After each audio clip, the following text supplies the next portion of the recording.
Here we go.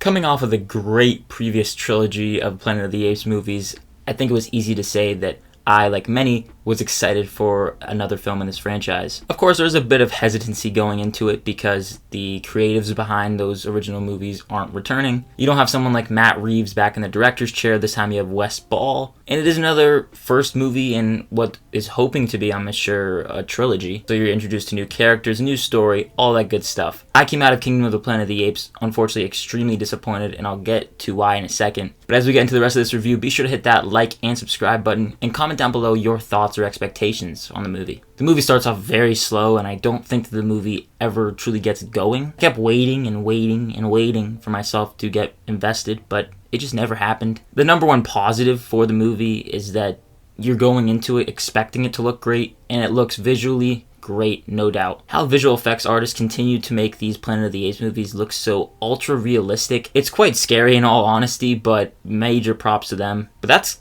kind of the biggest positive I guess I have. This movie is way too long. I found myself getting bored throughout. The story is significantly less interesting than any of the prior three films. And you also have characters that are rather unmemorable. Our lead Noah is, the drop off from Caesar to Noah, it needs to be studied.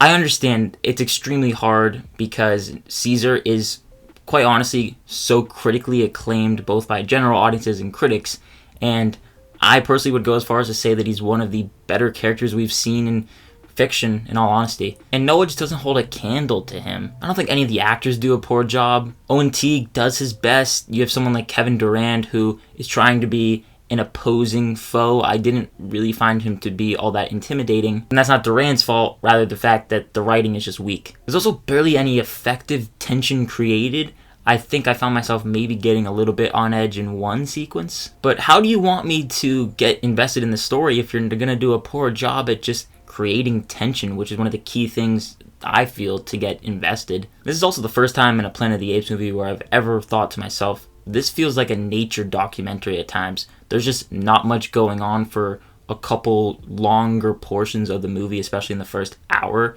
that it just feels like you're walking around looking at the world. And, you know, I guess some might appreciate that. I didn't really. If I want to see something like that, I'll go actively seek out a nature documentary. And I was just bored. And it's a shame that I have to say that. It's just way too long. At 2.5 hours, it felt significantly longer than that, and it just felt like it was dragging on. As hard as it is for me to say, I did not enjoy this one. Less interesting story and just poor characters. It's a real disappointment and a shallow attempt to continue this franchise. There's a possibility that a follow-up might have me more intrigued, but as of right now, I'm kind of done. I'm going to give Kingdom of the Planet of the Apes a C-. I would recommend streaming this one if you are a fan of the Planet of the Apes. Otherwise, just skip it. I want to thank you so much for watching this review. Be sure to leave your thoughts down below in the comments. Hit that like and subscribe button if you enjoyed it, plus that notification bell so you don't miss any further videos. And as always, look forward to more videos coming soon.